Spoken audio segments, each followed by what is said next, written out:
I look at people all the time and I think all of you are living in this place where it is, but when? It's a nonsense, man. This is it. These are the good old days. You know, we now look at photos of our kids from 2 years ago and go, oh, they were so small then. 2 years ago, we were looking at photos of them 2 years before going, oh, they're so small. Look how beautiful they are. You don't see it when you're in it. You can't wait until you've got no stress or worry in your life before you decide to be happy, because guess what? You will always have stress and worry and anxiety and problems and issues to deal with. So you have to decide now that happiness is something that you're going to have. You can't wait until you've been hugely successful before you start focusing on charity and giving and caring for other people.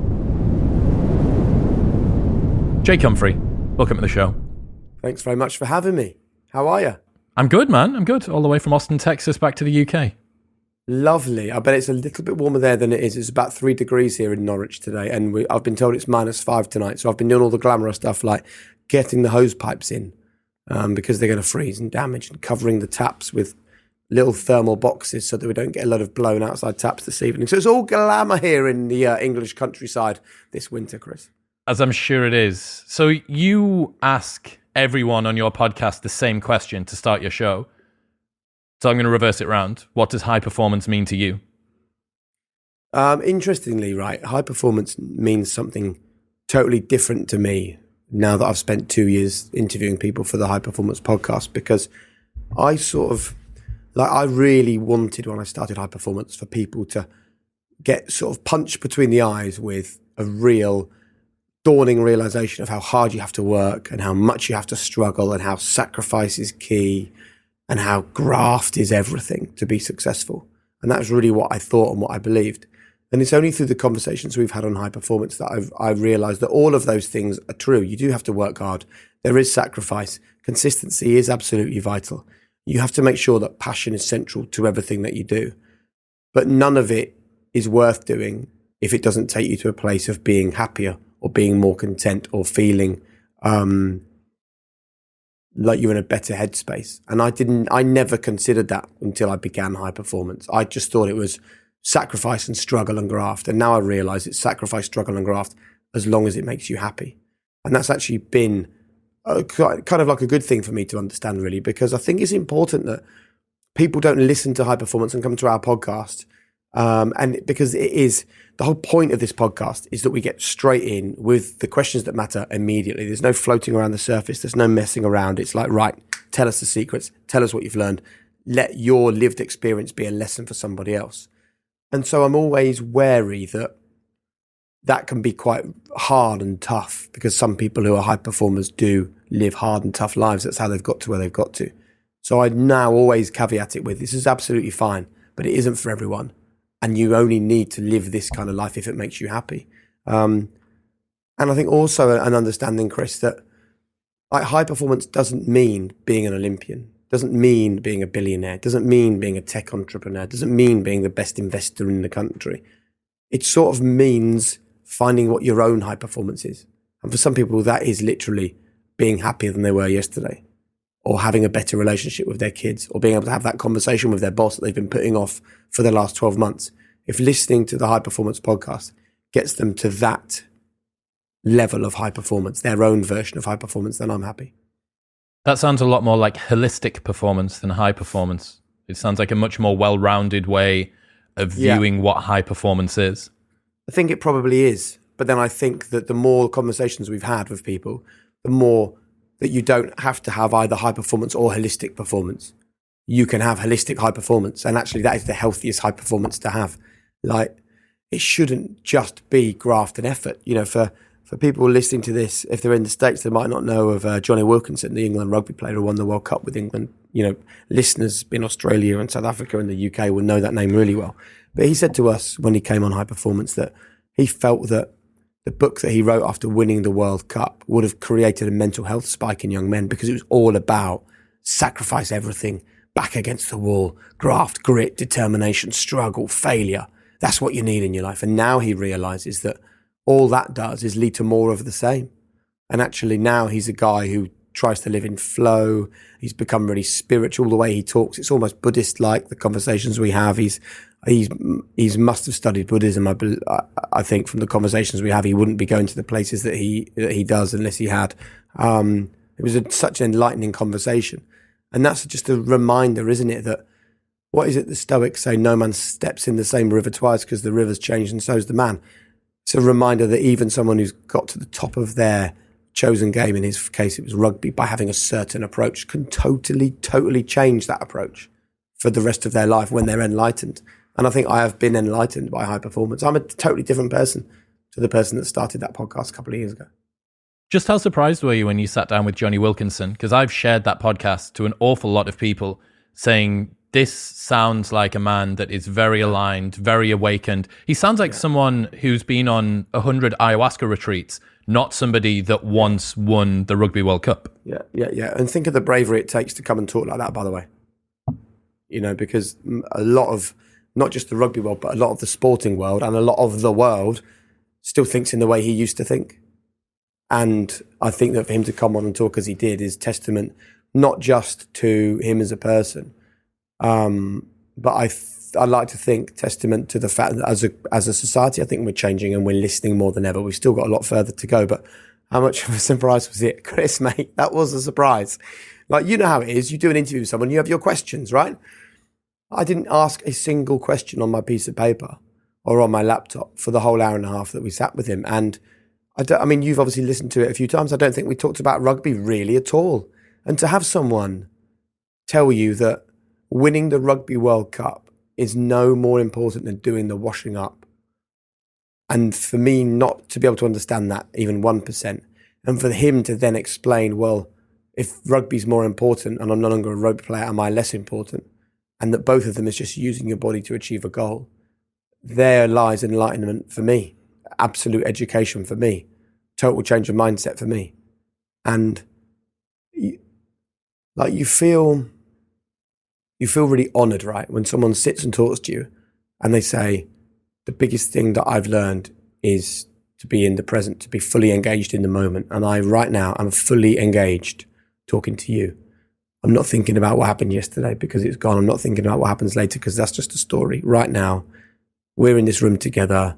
We're having a conversation and I'm totally all in. I'm fully engaged. That is like, you realize when you have that conversation with someone, how rare it is to have that feeling with someone.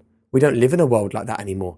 We live in a world where you're talking to people while they're scrolling their Instagram, or you're chatting to them while they're flicking through Netflix, or they're wondering what's for dinner, or they're asking questions about tomorrow. Like, how often, in all seriousness, Chris, do you feel really totally engaged with somebody?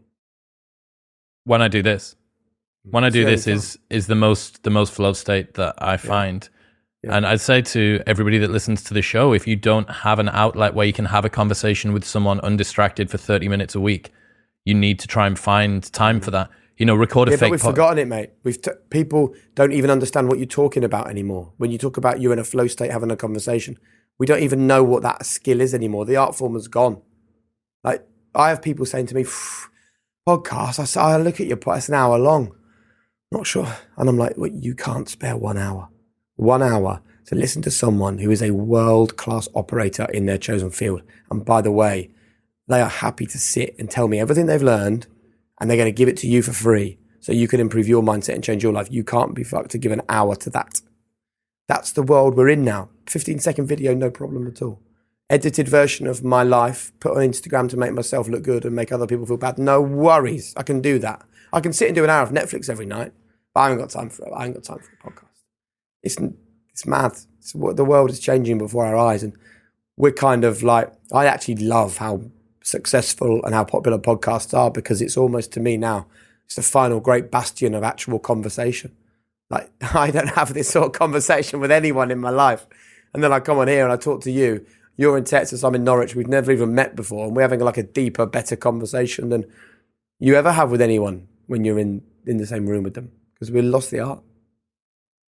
I would say that there's a counterculture coming. In my experience, and this might be my selection bias for the people that I'm around, I am around people who hunger for a slower lifestyle. They genuinely want to chop wood, carry water. They want to have indulging conversations where they allow themselves to fully marinate in whatever it is that they're talking about. And I think that over time, as with everything, right, something swings to an extreme of one way and then it swings back. And I do think that the slower media revolution that we're seeing with longer form conversations, I think that that's going to be there. One of the things you mentioned there that was really interesting to do with Jonny Wilkinson is the battle between high performance and happiness, I think. And there feels like there's a tension that's going on there. Do you think that high performers are more or less happy than most people on average? Less happy, I think. Yep. Yeah. I think that, and I think that's something that we need to be really overt about and really honest about on the podcast. Let's not sit here and try and pretend that being a high performer is easy, because it isn't. But the great thing about the people that join us is that they've been on the journey. They've had the goal-oriented approach to life. They've realized when they've got to that goal that actually it doesn't feel as good as they hoped it would. And they didn't enjoy the journey because all they were focusing on was the goal. And now they're happy to come on High Performance and tell us that winning Champions Leagues, winning World Cups, managing national teams, managing Premier League football teams, becoming billionaires, becoming some of the best known entertainers on the planet does not top their cup up. It does not fulfill them. What fulfills them is the journey to get to those places. And so I think there is an absolute tension, and you're right, it's a constant tug of war between high performance and happiness. But what the people on high performance have learned is how to be high performing, happy people plenty of the time. And the answer has become that they've tried the goal-orientated approach. They've realized it doesn't work for them, and they've taken on being obsessed with the process. And I think that if there's one huge learning from high performance, it is that if you can live a process-driven life, then you'll get to a better place. Like I have this wooden block always in my study. It says on it, when my camera focuses, you'll see it. Come on, camera. Well, there you go. There you go. It found it for a second. Infinite purpose, it says. Right. What's that mean to you? It basically means that I never focus on an outcome. And I did for a long time. So previously I would have said my New Year's resolution is to get a six-pack. Now my New Year's resolution is to just be fitter. I would have said my New Year's resolution is to turn over £3 million this year. Now my New Year's resolution is to make my business the healthiest and happiest that I can make it. The great thing about infinite purpose is that it's infinite. So the infinite purpose for the High Performance Podcast is to have engaging and interesting conversations with high achievers that allows our listeners right across the world to reach a high performance life more often. Now, the great thing about that is that there is no end to that. It's not, oh, great, I've reached high performance, I'm done. It's never ending. And I think infinite purpose is a really powerful tool that people should employ. And I've employed it since we spoke to Susie Ma. And Susie Ma, she was the first ever runner-up who Alan Sugar still invested in from The Apprentice here in the UK. And she's created Tropic Skincare. And she does the whole thing with an infinite purpose. And I think the other great thing about an infinite purpose is that if you have that at the center of what you're doing, it keeps passion and it keeps purpose at the heart of why you're doing things. Because, you know, there will be a purpose and a passion for you having these conversations. This isn't just you filling your time. There are plenty of other things you could be doing to fill your time, right?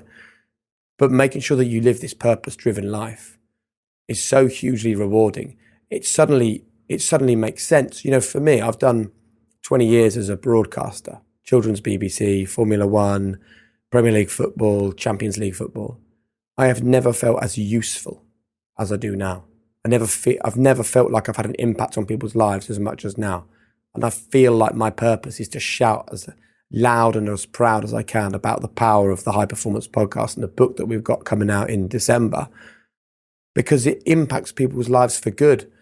And how can that ever be a bad thing? You know, I want my kids to listen to these episodes when I'm long gone. I want my grandkids to read the book and get a real understanding of what I was and what I represented. And I kind of feel lucky because one thing that I'm not is I'm not actually especially eloquent, right? I'm actually relatively simple in the way my brain processes things. But the people that we have on the podcast are so not simple, and their brains work at such an incredible level, like Will Ahmed, the creator and founder of Whoop. There you go, he's wearing his Whoop band. He comes on and talks to us, and there was one question we asked him, and he said, well, I have never really thought about that, so let me try and formulate an answer while I'm thinking. And then he just goes and gives some unbelievably bright and well thought out and well constructed, smart, wonderful answer that I couldn't even get close to. So I know my limitations, which is a good one on the step to high performance. And I think I can ask decent questions, and that's what I love doing. And I just feel for the first time useful. And it's a lovely, lovely feeling. Let's sink one layer deeper into this tension between happiness and high performance. Yeah. What you brought up there is that people who have achieved championship or accolade or success within a variety of domains come to you and then they say, do you know what it is, Jake? I thought that the top of the mountain was where I wanted to be and I wasn't. Yeah. Is there not a little bit of a situation here where it's like a rich person telling a poor person not to worry about money because it's not going to make you happy? There's a quote from Naval Ravikant that says, it is far easier to achieve your material desires than to renounce them. And what he's saying there is that open loops of unfulfilled degrees of success can torment us so much that it's simply easier to do what we need to do. I'm wondering whether there's a level of survivorship bias amongst the high performers that have made it to where they are, and then they can post-rationalize about the journey that got them there in any case. I think that they're still on the journey. I think that's the key thing. I actually see it differently. I see that they thought that getting to the top of the mountain was where they needed to be. And actually they're educated enough to realize it's different. Like I can remember, and this is kind of weird, right? Because it's just a weird thing to do. I remember having an old mobile phone right at the beginning of the mobile phone era. And I remember going to nightclubs in Norwich, and I just started out on the television, and I was working for like a local TV channel. And I was so utterly desperate, right, to walk into a nightclub and for people to recognize me and go, oh my God, that's the guy from the TV, amazing. And I had this such an inbuilt desire to be successful. And I used to stand there at the bar, and all my mates are having a great time and having a laugh and having drinks. And I was just a ball of frustration because this desire just to make it onto the TV hadn't happened. And I remember going to the toilet in one of the nightclubs, and I went into the toilet, into the cubicle, locked the door, got my mobile phone, and I just banged on the numbers like that. Really random, whacking all these numbers. And I looked at it and I thought, every time I look at those numbers, it's going to remind me of how shit I feel right now because I haven't made it to where I want to get to. And only when I get on the television can I stop looking at these numbers and realize that I've got where I want to be. Of course, I then end up on the television. Only a year later, the show that I was working on got commissioned for ITV. Well, when I banged all those numbers into that nightclub in Norwich in the fit of frustration, like you'd think, great, you've done it now. You no longer have to be frustrated. You no longer have to bang the mobile phone. You no longer have to work and put the effort in the graft. But no, because the way that our mind works is that we immediately go on to the next thing. So it is absolutely foolish to have an ambition to get to a certain place and to conquer a mountain. It's like, you think of someone you buy, like a car or a watch or a pair of awesome trainers or a lovely new bit of tech. For the first few days, you're looking at that thinking, I bloody love that mobile phone, or those trainers are the ones I've wanted for years, or I've dreamt of buying that car for so long. I've got it. Promise you, man, 6 months later, you don't think about those trainers.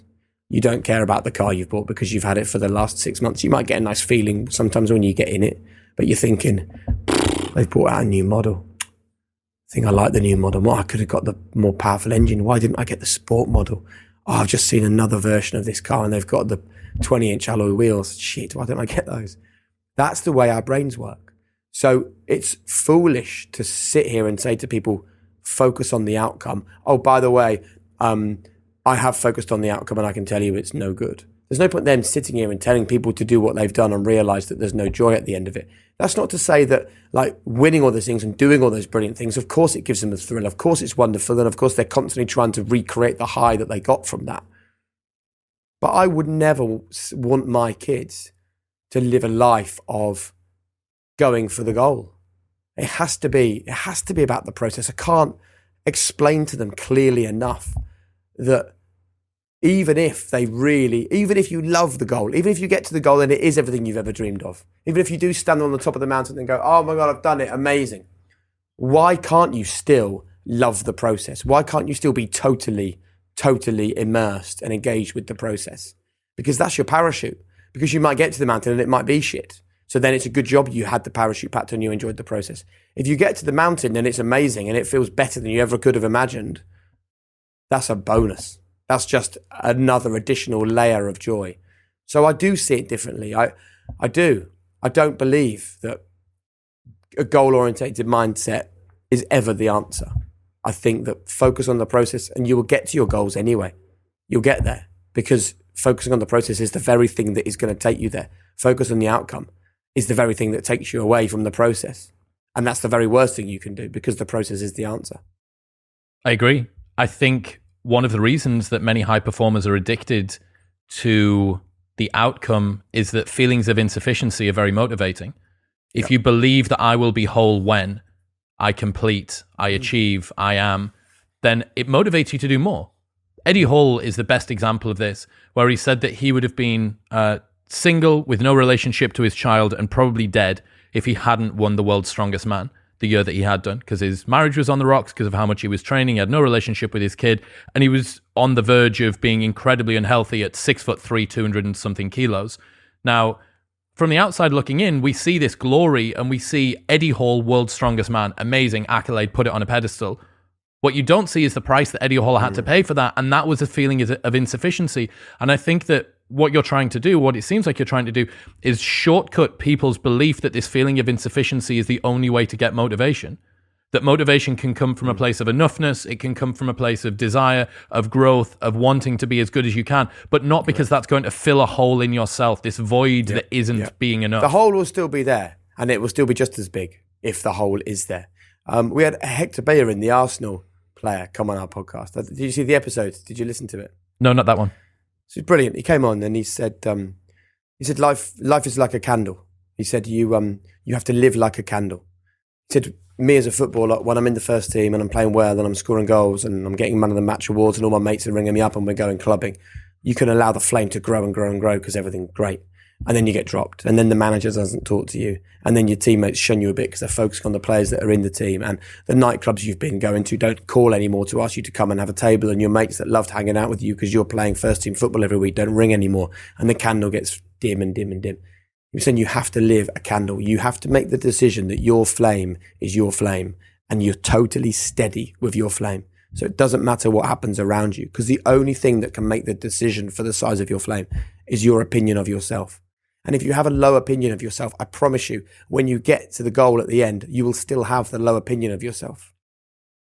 And if you don't get to the goal at the end, you'll have an even lower opinion of yourself, which makes being goal-oriented even more dangerous and even more risky. And I look at people all the time and I think all of you are living in this place where it is, but when? But when? It's a nonsense, man. This is it. These are the good old days. You know, we now look at photos of our kids from 2 years ago and go, oh, they were so small then. 2 years ago, we were looking at photos of them 2 years before going, oh, they're so small, look how beautiful they are. You don't see it when you're in it.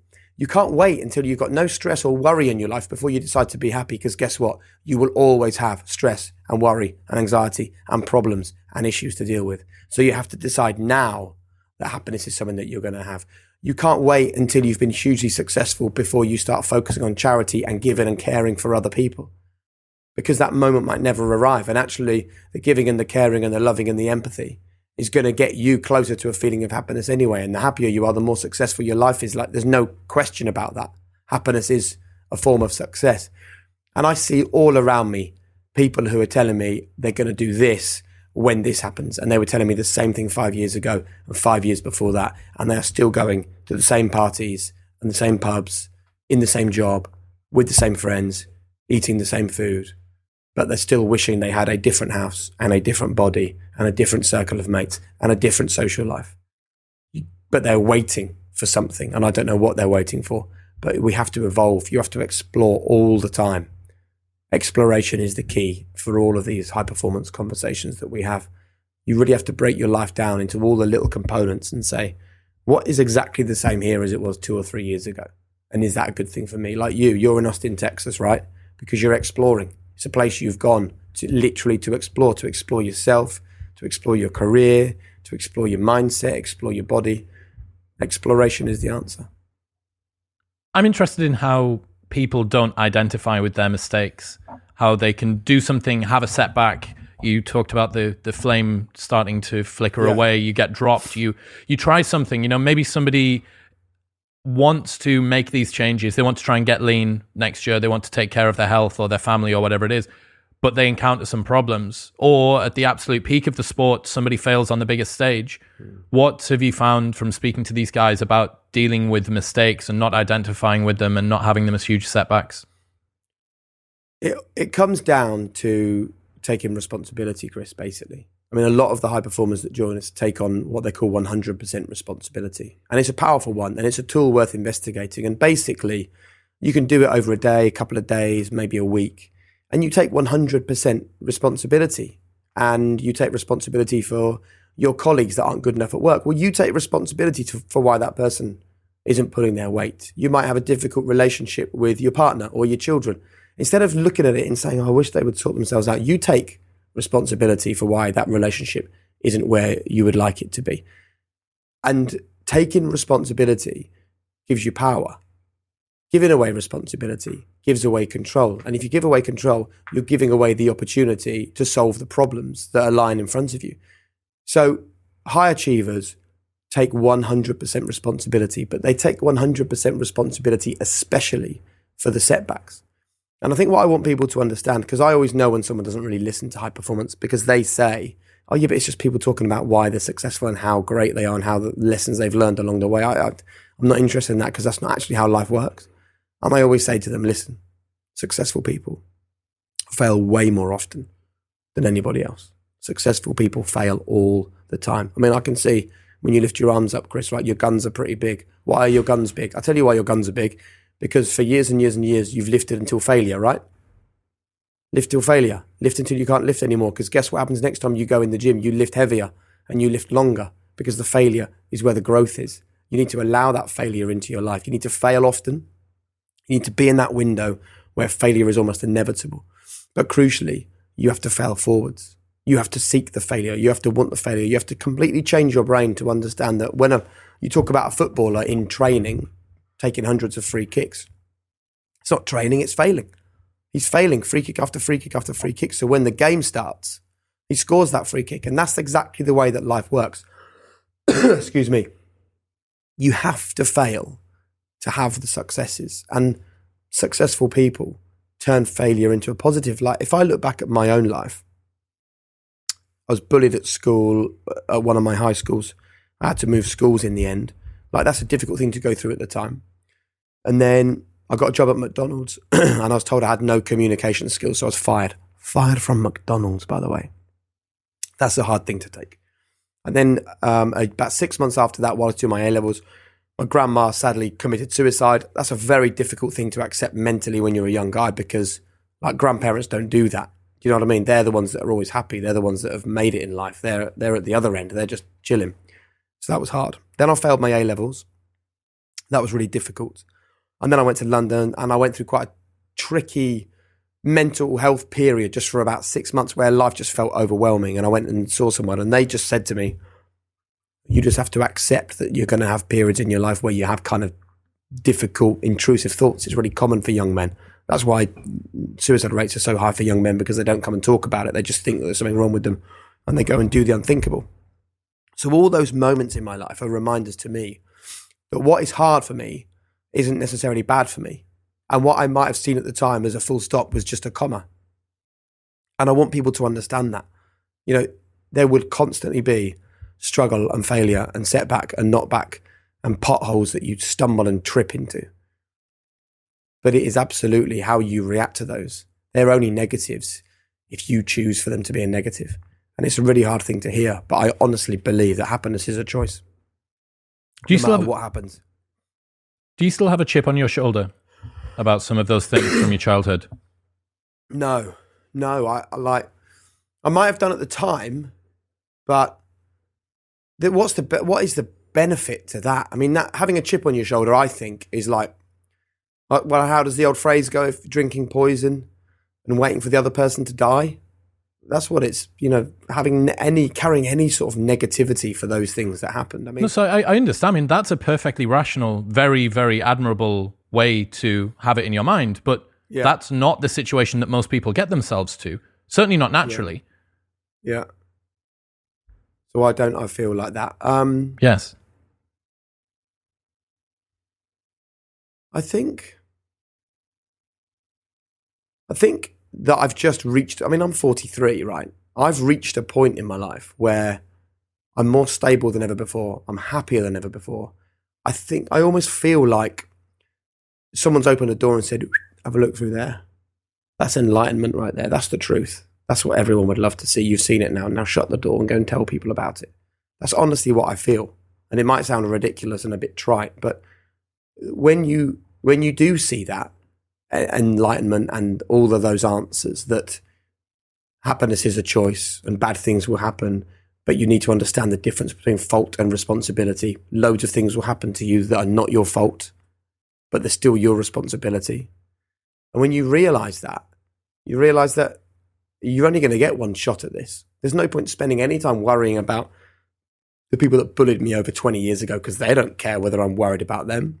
There's no point carrying any frustration with my grandma that she didn't talk to us and share her fears, because she isn't here anymore, and all we should really be doing is thinking of the good times we had together. There's no point worrying about the person that fired me from McDonald's for a lack of communication skills, because I didn't want to work at McDonald's anyway for my whole life. There's no frustration I failed my A-levels, because going back to school to redo my A-levels was the thing that got me into television, because the very day that I returned to school, my politics teacher had a letter in his hand from a local TV channel. Well, if that isn't a message from somewhere telling you to realize that the bad stuff is also the good stuff, I don't know what is. And I certainly don't have any issues anymore about the fact that I went through some struggles with my mental health, because I look at that as something that I was allowed to experience, so that if my little boy Sebastian ever has a similar thing, I can say, listen, son, can I just, and I will, when he's 15, 16, I am going to sit him down and say, listen, I'm going to tell you exactly what went through your dad's mind when I was 21 and how scary it was. And that actually it was my brain playing a trick, because your brain is going to play tricks all your life. Looking into the future, Seb, is just writing stories. And I was writing negative stories and then choosing to believe them. And guess what? Millions of people do that every minute of every day. You've got the choice, mate, to write really good stories and then chase them down. And that will be my advice to him.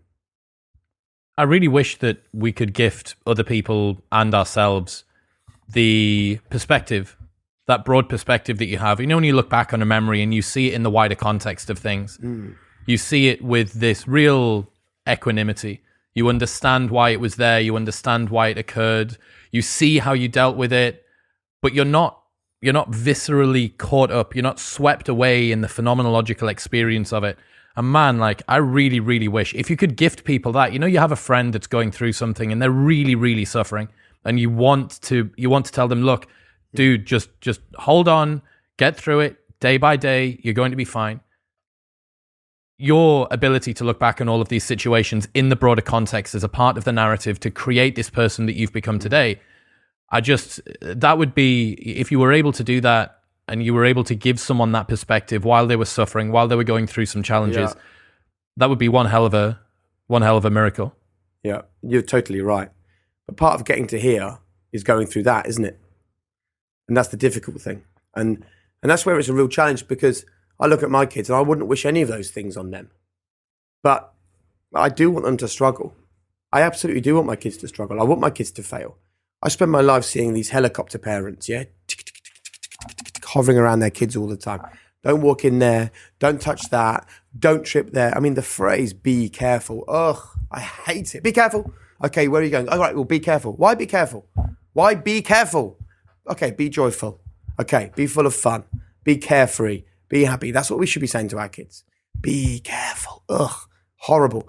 Because what happens is we smooth the path in front of our children. Oh, there's a problem with the teacher. I'll go speak to the teacher. Oh, I'm not getting on with this kid in class.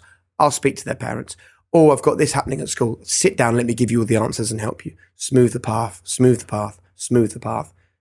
No resilience gets built. They get to 21. They get told at their first job interview they haven't got the job. Crash and burn.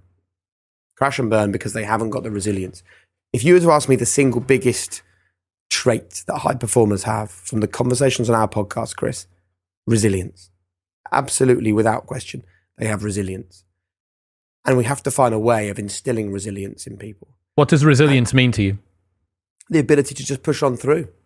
The ability to realize that what is now is not forever.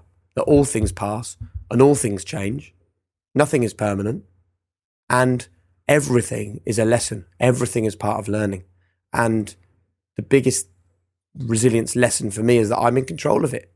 You are absolutely in control. And people hate that when you talk about happiness being a choice. People really struggle with it. Because all this shit things happen to me. Why? How can happiness be a choice? I can't choose to be happy in the midst of all this. Well, you can. You can choose to be happy. The way that you react to something is entirely on you. You know, me and you, right, have a row on this conversation this evening, yeah? That's the thing that's happened. If in 2 days' time, you and me are still dwelling on it or texting each other going, yeah, you've really pissed me off, that's not the thing that happened. That's our reaction to the thing that happened. And that's the bit that we can control. And once you realize that you can control your response and reaction to everything that happens in your life, then you're totally bulletproof. And when you're totally bulletproof, you're in flow and you're living with a real sense of freedom. You've spoken to a lot of athletes that have performed under extreme pressure, and obviously there's a lot of emotions flowing through their systems there. Yeah. What are some of the lessons that you've got about coping with pressure and managing emotions like that? Well, again, it comes back to control. It's very interesting that all of the athletes that we speak to, I mean, there's a great phrase that trauma leads to triumph. And we have had conversations with high performer after high performer where when we talk about their success, they almost instantaneously relate it back to a struggle or a trial that they went through. And I don't think there's a coincidence there, because I think that the challenges that they faced years before, although they may seem far greater than standing on a diving board or standing on a running track or lining up to kick off a football match, it's those struggles and those challenges that they faced, far greater than this one, that have equipped them for dealing with this much smaller challenge that lies in front of them on that day. And it brings us back to the same conversation that we hear lots of people use, pressure being a privilege. These people understand that pressure is a privilege, and they are wired in a way that they chase it and they want it and they enjoy it and they savor it. What's a lesson that's had the biggest impact on your performance, do you think?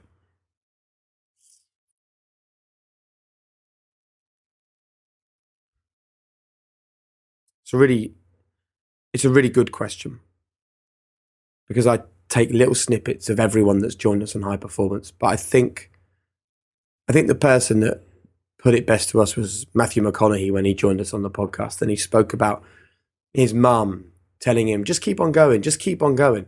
And he said to us, but Mum, if I keep running around a running track, and every time I run around a running track, I step in dog mess on exactly the same corner every single time, and you say, just go again, just go again, just go again, I'm not learning the lessons. So yeah, I'll just go again, but I'll go again with the slight learning that I've taken from that.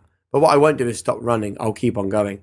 And I think that that's the biggest learning for me from the conversations we've had on High Performance, is that you're constantly learning, constantly adapting, constantly evolving. You and I are different people to the people that started this conversation an hour ago, right? But we're still heading in the same direction, just with a very slight tilt, because I'm learning from you, you're learning from me, we're adapting, we're evolving. And I guess I used to be too fixed in my mindset. This was what I wanted to achieve. This was how I was going to achieve it. And these were all the bullet points to get myself to that place. Now I'm way more flexible in my thinking and my approach. And I think in this world, we need to be totally flexible. Who do you think surprised you the most of all of the guys that you've spoken Jonny to? Wilkinson, knows no question. Really? Same with you, I imagine. Yeah. I was like, this is not the conversation I was expecting. I mean, people have come up with amazing things, but Jonny Wilkinson is the one that surprised me the most. The greatest bulletproof mindset of everyone that's joined us was the explorer, Nim's Purger. And you know how I talk on here about happiness being a choice and fault versus responsibility, and realizing that what's not your fault is still your responsibility. Nims gave us the single most amazing example of that when he was looking to break the world record for climbing the world's highest mountains. And he comes out of his tent in the morning and someone's stolen his oxygen. And he said to us, when you're climbing mountains and you're in the death zone and you're making an attempt on the summit, taking someone's oxygen is a crime. It's like murder. Yeah. Because taking that oxygen is taking away the one thing that's guaranteed to keep them alive.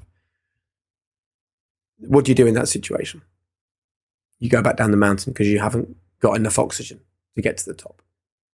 Or you totally reframe your thinking and you say, right, I'm going to summit quicker because I've only got one bottle of oxygen rather than two. However, I'm really pleased that someone's stolen my oxygen. That was his mindset. Why was he pleased? Because he wrote a story in his head that while he was asleep at night, someone on the mountain had a medical emergency.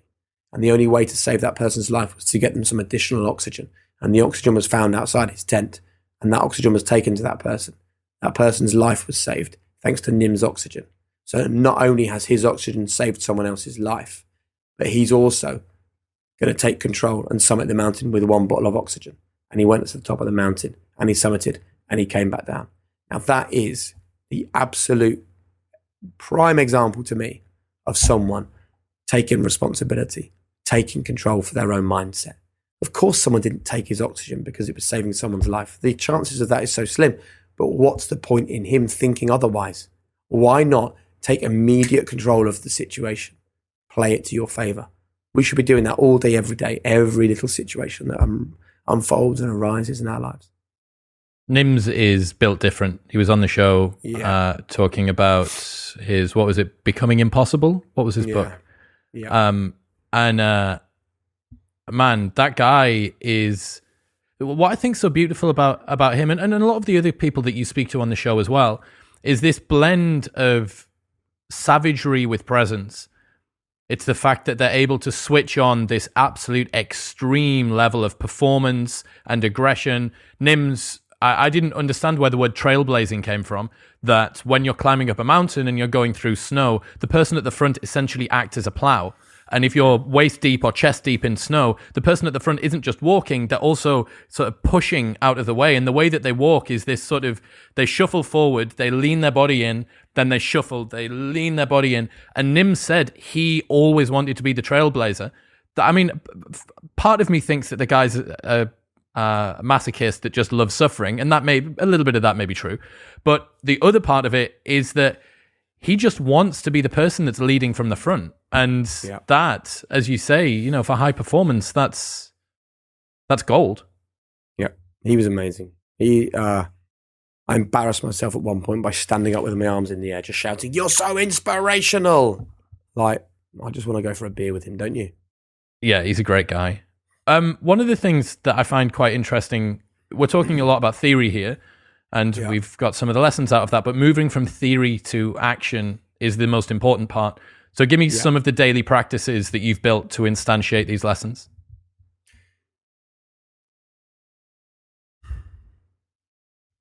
I always think when it comes to this moment, right, we have to be really honest, okay?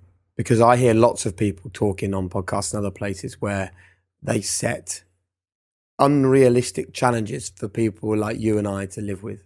So I would love to say I wake up every morning, 20 minutes of meditation, lemon sliced into warm water, make sure I get 8 hours of sleep every night, make a diary of my plan for the day, have a gratitude journal at the end of the day that I write in. I don't do any of that, Chris, right? I don't do any of that. I get out of bed knackered because I work too much and the kid's coming out of bed at night and Sebastian's like legs smash into my face. He's 6 years old and Florence wakes up grumpy most of the time and then we struggle to get out of the house on time because we're doing the school run. And then I feel like I have a production company in London. We've got 200 staff. I feel a real responsibility for looking out for them and making sure that business is driving forwards. I've got my TV presenting work. I've got the podcast stuff. I've got all kinds of little bits rolling around. We've got some building work going on at home at the moment. I've got family and friends that I feel don't see enough of me and they let me know about that on a pretty regular basis. And I don't get into the gym as often as I would like. And I snack too much in the evenings, which gives me belly fat, which frustrates me. All of that, right, is the truth. Okay. But among all of that, I'm absolutely happy and calm and centered and relaxed with it all because high performance is not about chasing perfection. And I really need to make that clear because I think that we set unattainable goals for people. You watch a James Bond film and you want to be James Bond. Hey guys, he's a fictional bloody character. Okay, you cannot kill 500 men armed with Uzis with one single handgun and a karate chop. Okay, that's not the way the world works. But from the high performance conversations, the first thing that I am is constantly optimistic. Everything can be a good thing. No matter whether at the time it feels like a difficult thing, it can be a good thing. I'm an obsessive list writer. I think it's really important to write down all the things that, and I don't write lists of jobs I've got to do. I write down a list of things that I'm finding frustrating at the moment. Because one of the things that I really like is not taking specific action to solve those things. But I believe that by writing those things down and just knowing what they are, then the universe is going to do its bit to solve those. And I could look at everything on the list of the last 5 years. Everything has solved itself.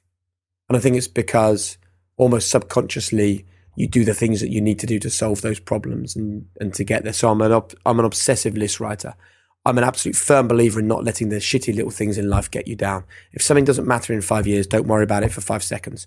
You stub your toe, you get a parking ticket, you lose your wallet, you spill some food down your front at a dinner, you're late for a meeting. There's no point worrying about any of those things, because I tell you, in 5 years, nobody will even remember they ever happened, and you're wasting your time and you're wasting your energy. And then living in the now, like being totally connected to you here.